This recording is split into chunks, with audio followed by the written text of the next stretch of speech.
unités de police, devant les unités de gendarmerie. Au niveau même des juridictions, ce qu'on appelle la salle des scellés, il y a beaucoup de biens qui sont perdus, des biens qui deviennent des épaves. Des fois même une dépréciation de ces biens. Il fallait justement trouver une solution pour mieux valoriser ces biens, mieux les gérer, les valoriser à toute fin pour le bien du peuple sénégalais, parce que c'est extrêmement important. Tous les biens qui sont visés peuvent être donc de toute nature. Ça peut être des biens divises, indivises, meubles ou immeubles.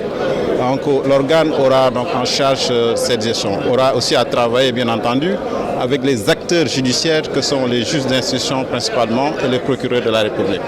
Donc on sera en interaction très étroite avec les acteurs judiciaires, mais aussi en interaction très étroite avec les auxiliaires de justice éventuellement.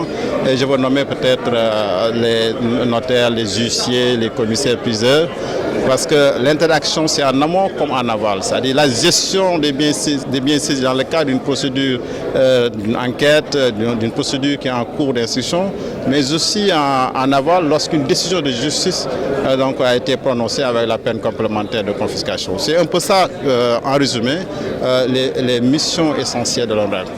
L'autre peut-être raison qui aurait justifié la mise en place de cet organe, c'est que le Sénégal est parti à des instruments internationaux, notamment plusieurs conventions internationales.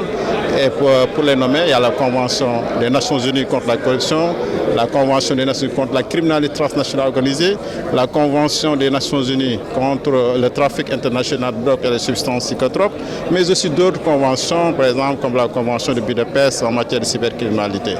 Donc l'objectif essentiel, c'est aussi de se conformer à ces instruments que le Sénégal a ratifiés principalement ou les instruments pour lesquels le Sénégal effectivement est à partir ou à adhérer.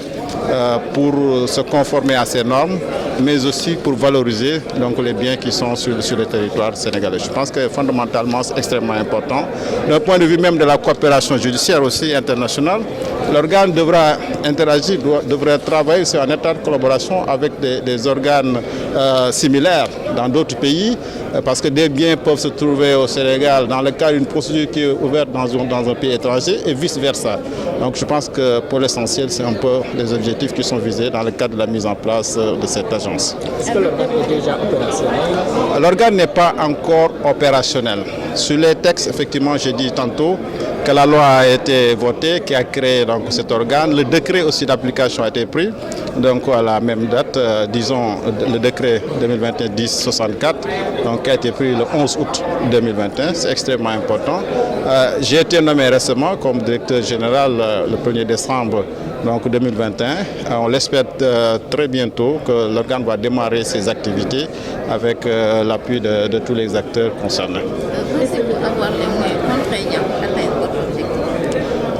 En fait, il ne s'agit pas d'avoir des moyens contraignants parce que je pense que c'est extrêmement important qu'on sache que l'organe travaille sous mandat de justice. Ce sont les autorités judiciaires qui donnent mandat à l'organe pour gérer les biens saisis dans le cadre d'une procédure d'enquête ou d'une procédure pénale qui est en cours devant, par exemple, un cabinet d'instruction, devant un juge d'instruction. Et donc l'organe n'agit pas ex nihilo, l'organe agit sous mandat de justice. Et donc il n'y a pas de moyens de contraindre en quelque sorte. Mais non, dans le cas de l'exécution, comme le prévoit la loi, forcément on aura besoin de recourir éventuellement à la force publique pour l'exécution des décisions de justice. Et ça aussi, c'est le procureur de la République, parce que c'est le procureur qui a mission d'exécuter les décisions de justice devenues définitives. Donc, sur ce plan, l'organe aussi aura à interagir étroitement avec les procureurs qui ont la mission d'exécuter les décisions qui sont prononcées par les juridictions en matière pénale.